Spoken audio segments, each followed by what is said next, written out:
Welcome, everyone, to our I.C.E podcast. I.C.E stands for Inspire, Collaborate, and Encourage, and is a brainchild of myself and Jay Deuscher.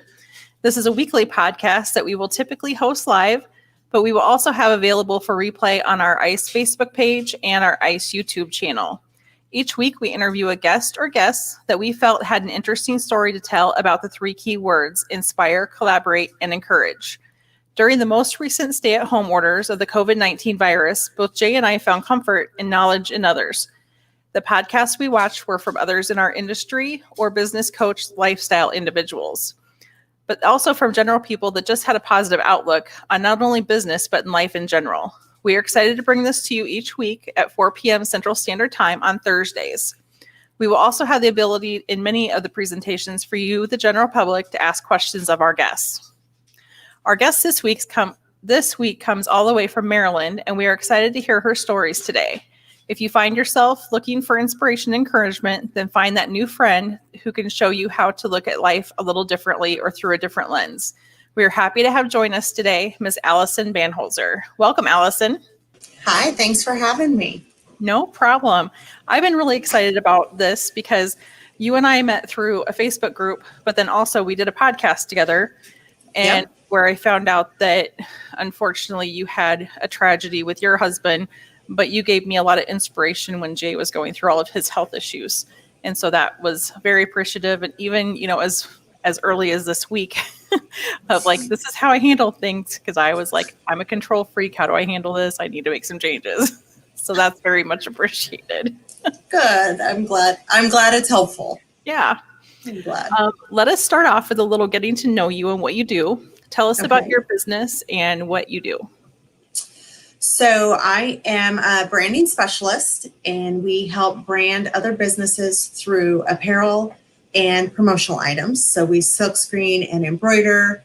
We do sublimation, heat transfer vinyl, wide format printing, laser engraving and etching, you name it. If you can do it to a product, or if you can brand a product or a piece of apparel, we'll do it.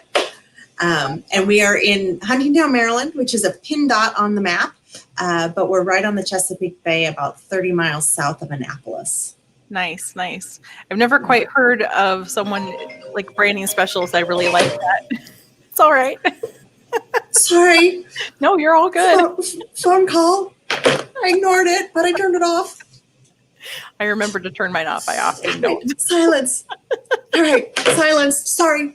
No, you're fine. A day in your shoes looks to be a busy one with a 5:30 wake up call from your coffee maker. What at that time of the morning inspires you the most? Is it the day ahead or what you accomplished the day before? So honestly, for me, I am very ADD, as a lot of entrepreneurs are. Mm-hmm. And I usually have a million things running through my mind. And if I wake up the same time, as everybody else in my house, and I instantly have that noise of everybody else, and I haven't been able to settle my own brain yet, I start getting really grumpy. So that 5:30 time frame in the morning, I usually don't even get out of bed. I usually roll over, I grab a book, or I grab my iPad or my phone, I peruse Facebook, and I kind of start to plan out my day. I'll grab my planner, I'll look at my calendar. And really it's just a time that I can be quiet. Oh, sweet baby. Sorry. No, I love them. Trust me. Oh, we can sit and talk about your dog this whole time. I'd be great with that. But it's really just a time for me to have a 30 minutes to myself without being bombarded by kids, phone calls, everything else. And it's just quiet, peaceful time. So I can't say there's any set routine that I do, as much as it's just, okay, let's get grounded. I don't specifically meditate, but it's just, let me just sit here and have some peaceful time and figure out my day until my bladder actually makes me get out of bed. Absolutely. I actually just started listening to A Miracle Morning that someone recommended on the group that you started. And so there's a lot of really good ideas, and I have not very far into it. So I'm thinking I might restructure my day for an earlier wake up too, because I think it might help my craziness. Yeah. And it's kind of interesting. So, and maybe it's the ADD, maybe it's just me and my personality. But I'll kind of share this because I am a person that wants to blend in and fit in. And so when I was trying to restructure my life after my husband died and figure those things out, and I really felt like I was in a hole that I was trying to climb out of, I listened to a lot of people and, oh, you should get up and read or do a devotional for 20 minutes. And then you should meditate for 20 minutes. And then you should exercise for 20 minutes. And then you should do this. And I tried to fit my life into what everybody else said that mold should look like.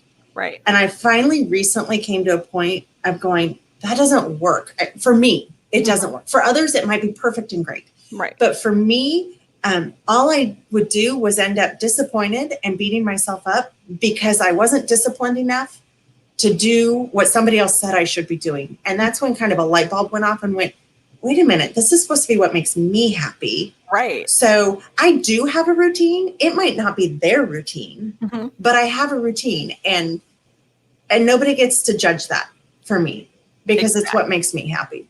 Yep. And so I do that. Yeah, I do love listening to, like, I'll be curious to go look at Mindful Morning because I am curious about that and things that way. But at some point I finally said, you know what, if I am moral, ethical, and happy, and my kids are happy and taken care of, I can do it my way. Oh, absolutely. Absolutely. Jay and I often live our life like that. People look at us and go, why do you do what you do? Because it works for us. You know, we don't follow the norm typically. And this year has been anything but typical. So we're just kind of rolling with it. So let's see. You mentioned prior to the interview that you spend a fair amount of time working on your business to improve processes and responding to emails and such. Do you have a large staff to collaborate with, or is it a small company? What does that kind of look like? So we are a small company. We have 6 people, but they're not all full-time. So if you really added everybody up, it's like probably 3 full-time positions. But we have 6 people. Everybody has their niche where they've plugged in. I have a sales rep. I have a customer service rep that supports her. I have a graphic designer, and then myself and 2 people in production. And so we're all kind of cross-trained. Even my sales rep can jump into production and help out because we are small. But I've really tried to let them find people who are really good and let them do what they love to do. And that's worked really well and freed me up to be able to do that higher level 10,000 foot view and work on the business instead of daily in the business. Yeah, that's what we're kind of working on too. We actually right now, we have the best melded staff, and we really figured that out at the beginning of the year that we all need to like know what everyone else does, because that was a real shock to our system earlier this year. So I like, watching you and your posts and things like that, because it gives me a lot of inspiration of like, we need to do it that way. Well, and I know I'm kind of getting away from your question, but I love the concept of this podcast and the collaborate and things that way. Because I gain just as much from your posts as I hope I'm giving to you. And so I love that about this industry and the people that I tend to surround myself with. Yeah, I found that that's been very helpful too, especially the women in garment decoration. I think I do a shout out to them every single week, because I was telling Jay earlier, I said I usually do 1 post a week that is like, okay, this is what's going on. I need some feedback. And then it seems like someone else brings it up again, or Christine posts about it on her Thursday thing. And I just think it's wonderful how we're all willing to share and not have like everything be total secret. So, and I think it's such a safe place. Yeah. I feel like I can be vulnerable and say, this is where I need help, and I'm not being jumped on. No. And there's some groups out there that holy buckets. So yeah, that's definitely a safe space. So I think we're very lucky to have gotten it. Yes, it's a great group. Yeah. So small staff, much like ours, which is awesome. It's nice to have kind of like the family atmosphere too. That's what we try to have. And then it can kind of do a double-edged sword though too if something's going wrong. But for the most part, it's an awesome thing. Yeah, absolutely. I don't think, from what I know about you, that you need a lot of encouragement daily, because not only are you a business owner, but a mother of 2 teenage daughters and actively a seeker of self-improvement. In a quick nutshell, tell people about your current education class of Lean Sigma 6, or Lean Six Sigma, sorry. Lean Six Sigma. So I'm a perpetual learner. I don't enjoy watching TV. Don't get me wrong. I'll binge watch a show like everybody else, but I don't generally watch TV on a daily basis or anything that way. And so I am constantly reading or learning. And I did recently set about to get a professional certification in Lean Six Sigma, because it will, it's that education, but it'll also, to me, be a direct tool I can use in my business. So Lean Six Sigma there's the process of lean, which was brought about really in the 1400s, but really as we know it now in the 1930s by Toyota and their manufacturing process. Okay. And at that time, they identified 7 types of waste. And through modernization of the lean methodology, they have now identified an 8th. And a really great acronym for it is downtime. So the 8 wastes a business has are defects, over-processing, waiting, non-utilization of talent, transportation, inventory, motion, and overproducing is the O, extra processing is the E. Okay. So that's the lean methodology, and that really speaks to processes. The Six Sigma methodology speaks to your customers and your effectiveness. So lean is efficiency, Six Sigma is effectiveness, and it's Six Sigma talks about value added. So you have 3 types of processes that are defined by your customer. You have value added, which is anything you do in your business that a customer is willing to pay for. You have non-value added but required, either by law or by the customer, for regulations. So think like the FDA. There's a lot of things the FDA do that aren't really value added, but they have to do it for regulation purposes. And then there's non-value added. And those are the things that you're doing in your business that add no value to your customer. So then when you take Lean Six Sigma and you take those 2 methodologies and put them together, you have the entire package of the voice of the process and the voice of the customer, and improving those. And you create a system of pull. So you're not producing ahead of schedule or ahead of time. You're producing at the same rate your customers are pulling at your business. Okay. I've never heard that before, so that's really interesting. I lost you. I can't hear you all of a sudden. Oh, you can't hear me? No. How about now? Jay, can you hear me? Yeah, I can hear you, and I can hear you. Let me try to go off my headphones, but you're hearing me, yes? Yes. Yes. I can't hear either of you. Yes. I'm going to try to disconnect my headphones and see if I can hear you then.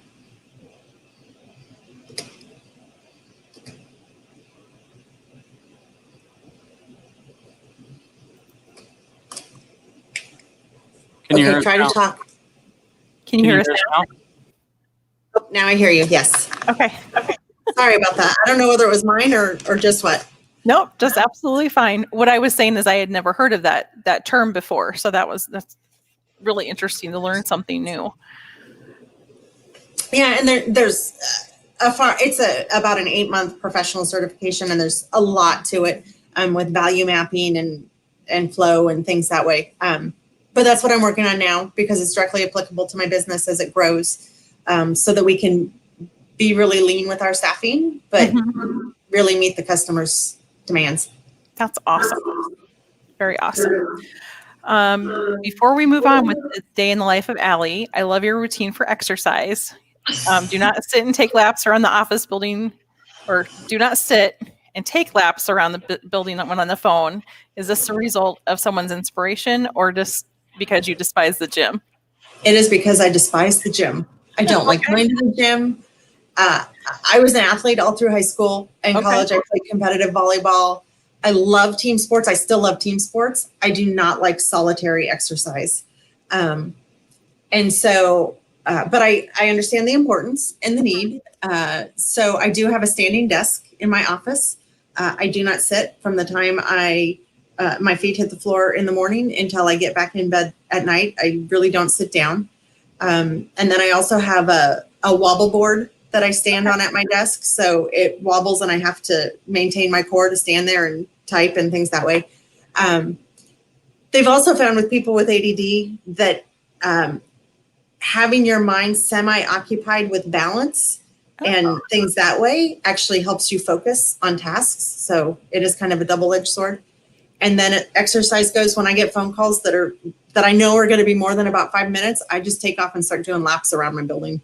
Nice. I just walk. It's not a run. But I'm sure there are experts out there that will tell me, that's not really 30 minutes of cardio, but it's enough for me. I think any movement is good movement. And that's something that Jay and I are working on. And we're going to be joining a gym because neither one of us like to be hot and humid. And that's what it is in Minnesota. Yeah. So there's a new gym opening that has like a walking track. So we're going to be doing that. And I try to be up a lot more at work because we move my desk way to the front of the store. And then inevitably I need something at the back. So Yep. So it's all good. Yeah. You shared with us that your biggest inspiration in life is your late husband, David. Share, if you will, what your husband taught people and the inspiration and encouragement that he gave to you, the girls, and his coworkers. So, yeah, there's so much in that. I could talk about him all day. So he was an officer in the Air Force. So that, of course, had a certain level of experience and things that way. He was a pilot. Mm-hmm. And there are a few things that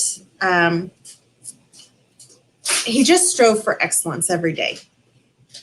He genuinely cared about his workers, his command. He was the commander of a unit of about 350 people.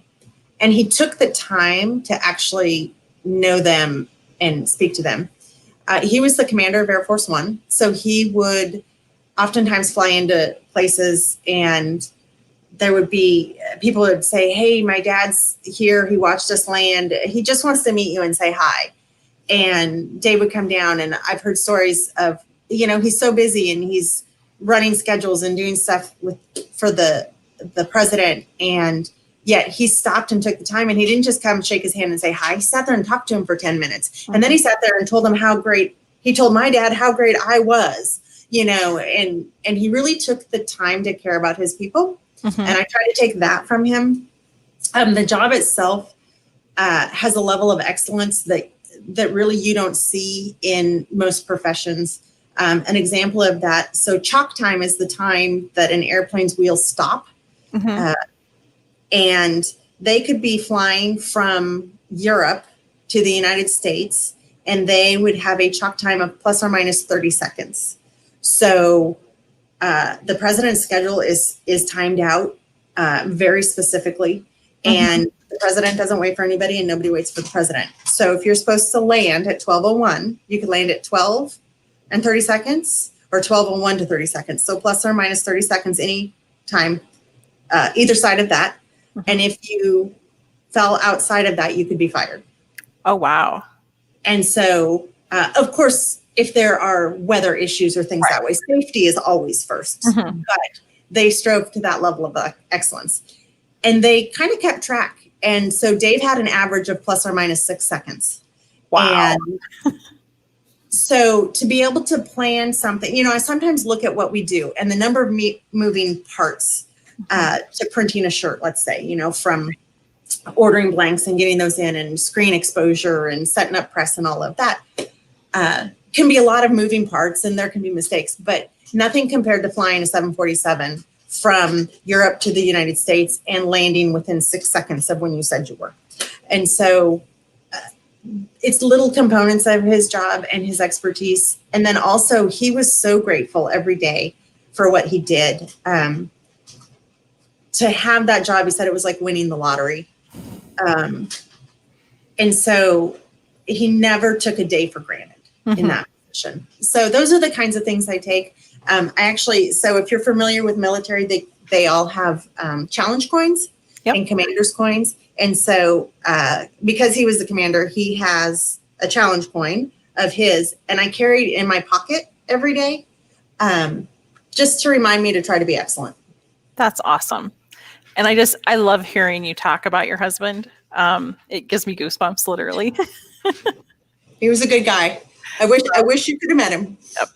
Well, I think that, you give everyone the opportunity to meet him in a way by talking about him and keeping his memory alive. And I've heard you talk about him on more than one occasion, and it makes me feel really good. So Good. It's appreciated.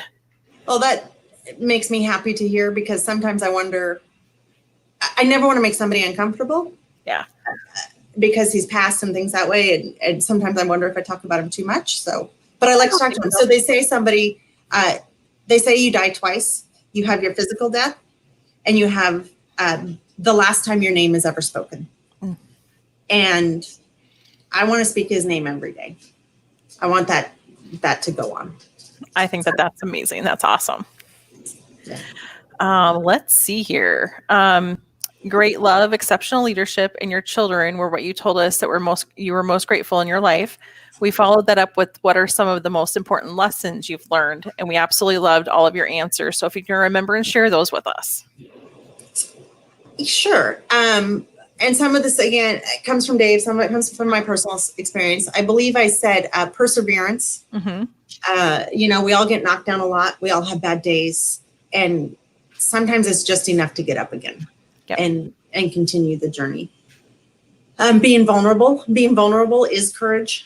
I have done a lot of study of Brene Brown, and she speaks a lot about shame and vulnerability and things that way. And she tells a story that relates to military, and whether this general who's a commander should be vulnerable to his troops and things that way. And she just kind of sums it up. And if you think about any act of courage, it is inherently vulnerable.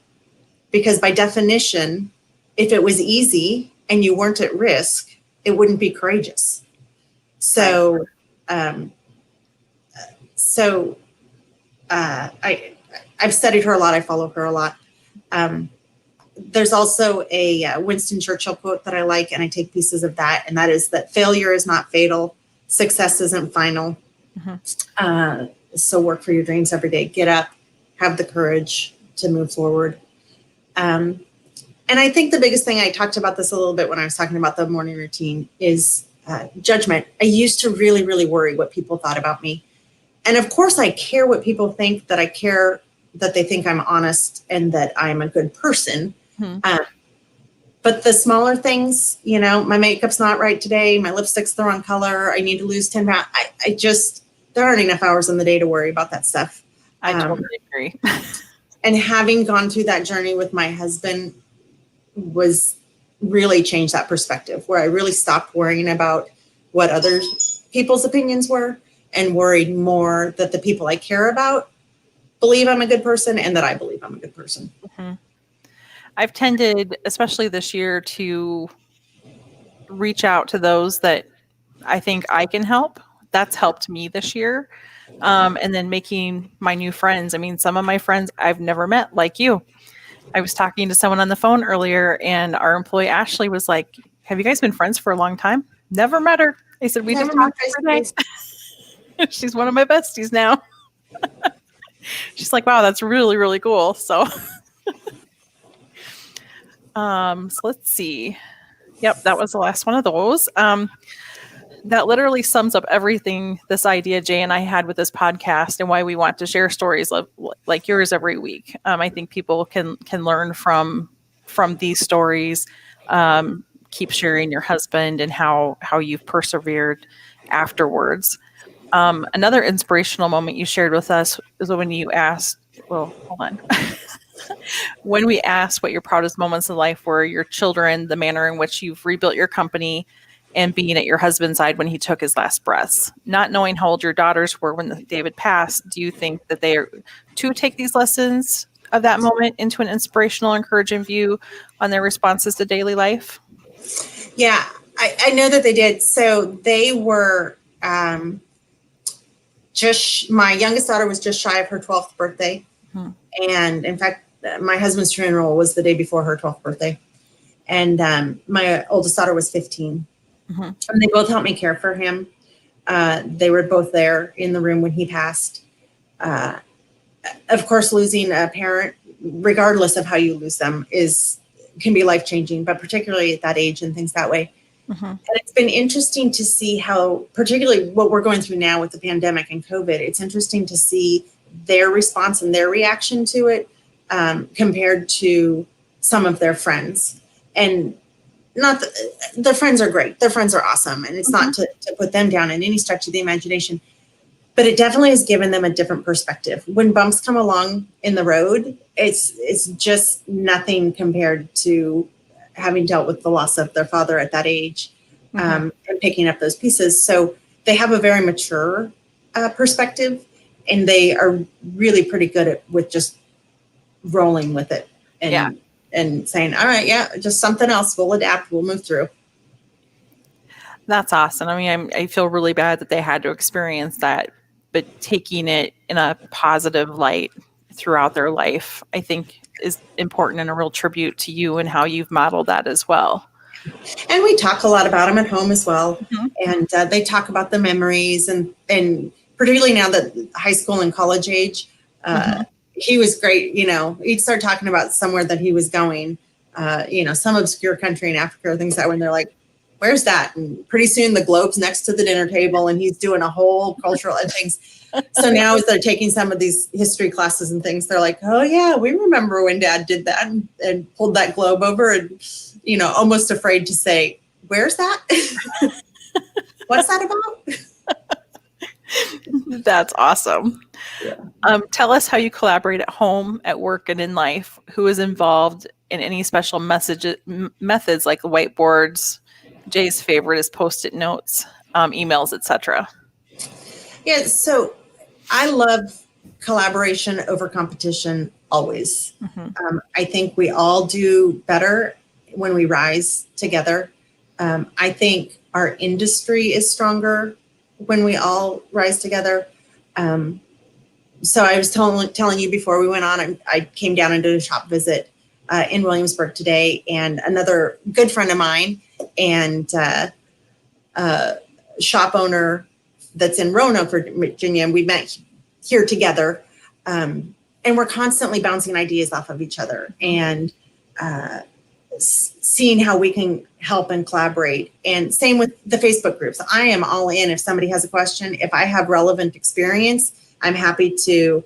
I don't like to give advice and say, you should do this. But I do like to say, when this happened to me, this was my experience. Take from it what can help you. So I enjoy encouraging that way. I run a business sprint on Facebook for apparel decorators where it's kind of like a gym membership. You got to keep your business fit. Same as you got to keep your mind fit and your body fit, you got to keep your business fit. And so we meet twice a week for an hour. And the first 10 minutes, we go around real quick, popcorn style, say what we're going to work on and any business hurdles that we have.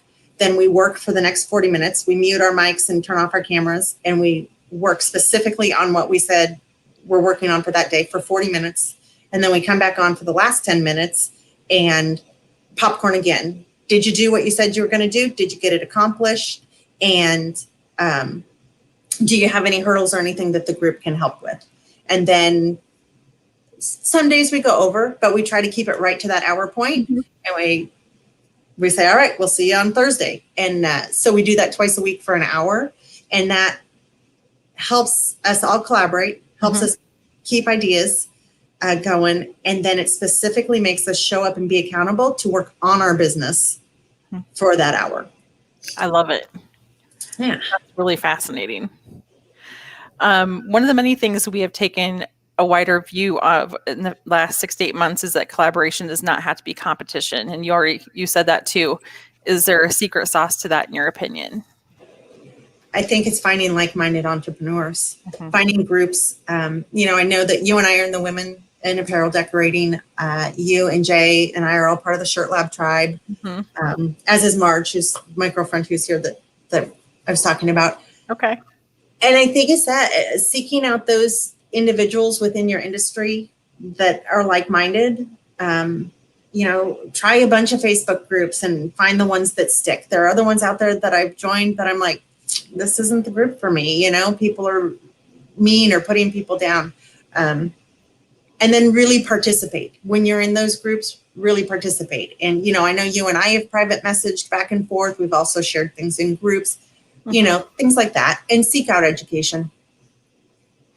Yeah, I have done more self-help books and everything based on, the group that you created for the business books and type things. I still fail every month of getting in as many. I haven't gotten very many in this month. It's summer. I think I read one book this month. I try to do 5 a month and not this month.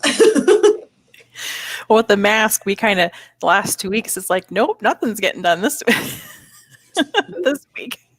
And that's great. I'm not complaining, but it kind of hit us as a bit of a surprise. We'll just get a few masks and then sell them. And it's like, whoa. Yeah, exactly. The inspiration you have for your future, is that driven by the mother side of you or the business side of you, or both? I would say both. I absolutely want to model being a strong female business owner to my girls. Neither of them have the desire of going to business. They both want to go into science, which is great as well. Mm-hmm. But still just be that model of perseverance and integrity. I do love to collaborate and things that way, but I don't think there's an entrepreneur out there that doesn't have a little bit of a competitive spirit. Mm-hmm. So the business side certainly drives me to build the best business that I can. Sure. 30 to 40 years from now, what would you want your potential grandchildren or great-grandchildren to know from you? What wisdom would you share? I don't know that it's any specific words of wisdom, just as much as live life to the fullest. Seek out every opportunity. Don't be afraid to fail. Don't be afraid to fall down. Pick yourself up. We're not all perfect. And really don't let again, if you're a good person, don't let what other people say pull you down. Mm-hmm. And sometimes when you fail, it results in something even better, something totally happenstance. So that's amazing. Jay wanted this last question to be about his own personal curiosity. Is getting to fly on Air Force One anything like the movies show? Obviously, minus all the attempts from villains trying to take it down. So I can't say I've ever flown on Air Force One. I have flown on the airplane, but it's only Air Force One when the president's on it. Gotcha. But I have been on the airplane many times, and I can tell you definitively there is no escape pod. He's laughing. It is well defended, but there's no escape pod. And most of the movies have the layout fairly accurate. But there's a couple that have it completely flipped around. And it's just, you look at it and go, yeah, that's not really where the stateroom is. That's not really how that looks. But that's awesome. Thank you for answering my question. You're welcome. And I can tell you, if you're specifically talking about the movie Air Force One with Harrison Ford, the underbelly of the airplane, it's not that big. He's in there laughing again. I can hear him. Well, how many people are typically on, from a staffing standpoint, on the aircraft? Obviously, it probably fluctuates, but what the standard range? I don't know specific numbers. They're not real public. There's always 2 airplanes that go out. There's always the primary and the backup. Yep. And so depending on the staff and their level, depends on which airplane they're on, whether they're on there or not. An interesting thing about the press and the press corps, I want to say there's about, and seriously, don't quote me on this. I'm sitting here in my head trying to count seats. I want to say there's about 12 seats for press in the back of the airplane. And I can give you trivia about this all day long, but there's, I think about 12, maybe as many as 20, but about 12. And so they rotate through what networks get to be on because there's not room for all of them. But when you are on Air Force One as a reporter, if you have access and are writing a story, to be fair, you have to file that story with the AP, with the Associated Press, and not as your network. Oh, wow. Okay. And so, and that's one of the ways that they keep it fair. You don't get to fly on the plane for free, not even the president's staff. If you are a staff member that is directly in the service of the country, then you obviously the transportation is free. If you are on there for the campaign or any other reason, then you actually pay the equivalent of a first class airline ticket.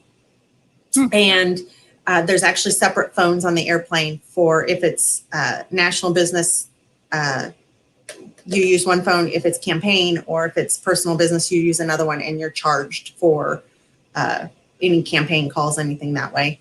Do they just have like a Square card reader or a PayPal to go reader there? No, there are communication specialists on the airplane that are placing those calls. No, I meant for like the first class ticket reimbursement kind of a thing. I'm not sure how it's handled. I just know that that's the case. And one other bit of trivia, so there's different colors of carpet in the airplane, and depending on where you're sat, so the very back of the airplane is like dark blue carpet, and then there's beige carpet, and then there's white carpet. And the white carpet, if you're in the white carpet, is considered like being in the White House. And so you can go, wherever you are assigned in the airplane, you can go to darker carpet, but you cannot go forward to lighter carpet unless you are specifically invited by the president. So if you are a press corps and you're in the airplane with the dark blue section, you can't come forward unless you're specifically invited. Wow. I don't remember what year it was. We were moving my sister back from Los Angeles. Her and her family were moving from Los Angeles back to Minnesota, and we were right in I believe it was in the Omaha area, could have been in the Lincoln, Nebraska area. And all of a sudden, I'm not gonna lie, I like crap my pants. I'm like, oh my God. And we had these little walkie-talkies because there was like a caravan of 4 vehicles. And I'm screaming into the walkie-talkie, that's Air Force One! That's Air Force One! And it was just my youngest sister and I just about stopped dead in the traffic to see it, because both airplanes, as you mentioned, both airplanes were going right over top of the interstate. I mean, it felt like you could just reach out and grab them, and that was kind of a pretty cool moment to see that. That's probably the closest I'll ever get to Air Force One. They are impressive airplanes, and they are. Here's your last bit of trivia, and then I'll stop talking about them.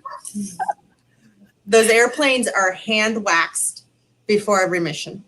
Really? So they bring them into the hangar, and they have harnesses with rope lines from the ceiling of the hangar, and they literally walk the top of the airplane, and then they've got cherry pickers to go up. And when you are hired in as a maintenance crew on that airplane, the first thing you do is wax the airplane. Mr. Miyagi style, wax on, wax off. Wax off. Yes, that joke is told a lot. And it's the airplane is as tall. It doesn't necessarily look like it, but it's as tall as a 6-story apartment building or a 6-story building. And it is from nose to tail. It is as long as the White House. Wow. So that's fascinating. Angie, our employee who often tunes in on this, wanted to know, if you have miles, can you use them? No, but you do get a certificate signed by the president the first time you fly on it. Oh, that's cool. Awesome. And the most common thing for the first person to fly on it is to pick up a phone and call their mom. Aw. Oh, okay. Say, Mom, I'm calling you from Air Force One. Oh, that is awesome. All right, I'll get out of here. Well, thank you so much for joining us today. We appreciate you being our guest today and sharing your story of ICE with us. We agree the short time we've gotten to know you has been cherished by both of us, and we look forward to watching your business continue to blossom and us to continue our friendship. And I can't tell you how much that you personally have meant to me over the last several months, especially once we did the podcast for the 2 regular guys together, and I kind of figured out your story a little bit more. So I appreciate you. Well, thank you. I appreciate you too. And I'm glad it's definitely a mutual friendship, and I'm glad that you found some encouragement. Thank you very much. All right. Next week on the show, we will have Jessica Julig-Wiegman, who is a nurse practitioner, cancer survivor, a best friend to all who know her, a wife, and a wonderful mother. Tune in to hear her story about her past, present, and future. She is just an amazing lady. We would like to thank our sponsors today for this episode. Gracie B. Doodle is a new up-and-coming online store and social media group for the decorated apparel, design, and sublimation sector. From digital papers to sublimation blanks and more, Gracie B. Doodle is a great resource for the crafters or the professional shops. Online, find us at www.graciebdoodle.company.site. And on Facebook, find us at graciebdoodle.design.com. No, not .com. And send us a request to join. We'd love to have you. Also, the Visual Identity Vault is located in the heart of historic downtown Fairmont, Minnesota. TVIV is a full-service decorated apparel provider with screen printing, embroidery, sublimation, and more. Also offered are signs, banners, design services, paper-printed products, promotional items, and custom gifts. 4,000 plus square feet of retail space with great deals for everyone, young and old. TVIV also offers a variety of different fundraising opportunities for your groups needing to earn some extra cash for that special trip. Contact TVIV today at sales@tvivmn.com or online find us at www.tvivmn.com. Hey, Tanya, real quick here, I'm just going to throw in too that we want to thank two new sponsors that we've got more information coming on next week, but we have the Wow Zone Family Entertainment Center located in Mankato, Minnesota, as well as Travelooza with Jana Hughes out of the Mankato, Minnesota area, a travel agent. So thanks to them for their sponsorships as well. Perfect. And we welcome them aboard. On behalf of both Jay and I, we'd like to thank the viewers who tuned in to check this ICE thing out, and we hope that you found the message of inspire, collaboration, and encouragement to be useful in your personal and professional lives each day. Please feel free to share our videos. We appreciate it. We'd love some more followers on our YouTube page, and like us on Facebook. Have a great day, everyone.